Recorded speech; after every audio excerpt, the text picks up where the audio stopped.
او ستا د غمه به یو ورځ زما دا زړه چوي صفدر صاحب ته ویم ستا د غمه به یو ورځ زما دا زړه چوي او ټک به وکړي داسې مه وایه چې نه چوي ستا د غمه به یو ورځ زما دا زړه چوي ټک به وکړي داسې مه وایه چې نه چوي او تا زما نه چېرته دا پوښتنه کړي چې د شونډو دا سرونه دې په څه چوي ستا د کلس خندا پسې دا زړه مې ورانېږي چې ته نه یې نو تا پسې دا زړه مې ورانېږي او په کومه طریقه په کوم دستور به راټولېږي چې هر وخت یې اشنا پسې دا زړه مې ورانېږي او اټک نه مې چې اپله وانړوي ریاضه د خپلې پښتونخوا پسې دا زړه مې ورانېږي اټک نه مې چې اپله وانړوي ریاضه او د خپلې پښتونخوا پسې دا زړه مې ورانېږي تویوي دا خلق د خلکو د څه دپاره دوی کوي دا مړي په دې خاورې د څه دپاره وینې تویوي دا خلق د خلکو د څه دپاره دوی کوي دا مړي په دې خاورې او ټول عمر خو به دور د خزان نه وي ریاضه یو ورځ خو به سپرلی ګلونه سپړي په دې خاورې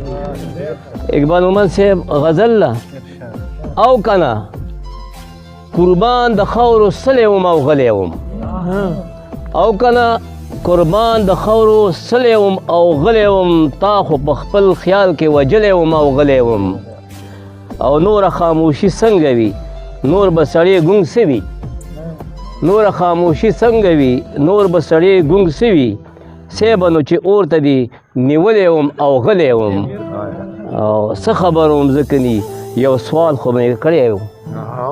څه خبر وم ځکه ني یو سوال خو به مې کړی و دلته خو زه سوزلي راغلی وم او غلی وم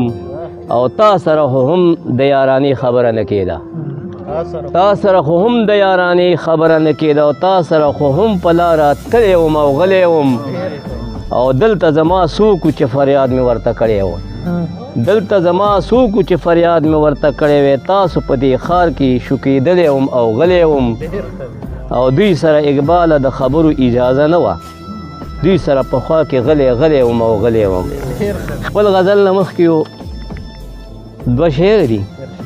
زر وایم تنګېږی به نه ستا د کلس خندا پسې دا زړه مې ورانېږي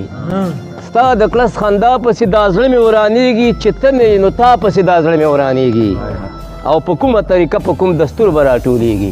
چې هر وخت یې اشنا پسې دا زړه مې ورانېږي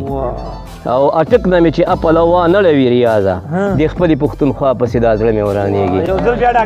اټک نه مې چې اپله وانړوي ریاضه او د خپلې پښتونخوا پسې دا زړه مې ورانېږي او ستا د غمه به یو ورځ زما دا زړه چوي صفدر صاحب ته ویم ستا د غمه به یو ورځ زما دا زړه چوي او ټک به وکړي داسې مه وایه چې نه چوي ستا د غمه به یو ورځ زما دا زړه چوي ټک به وکړي داسې مه وایه چې نه چوي او تا زما نه چېرته دا پوښتنه کړي چې د شونډو دا سرونه دې په څه چوي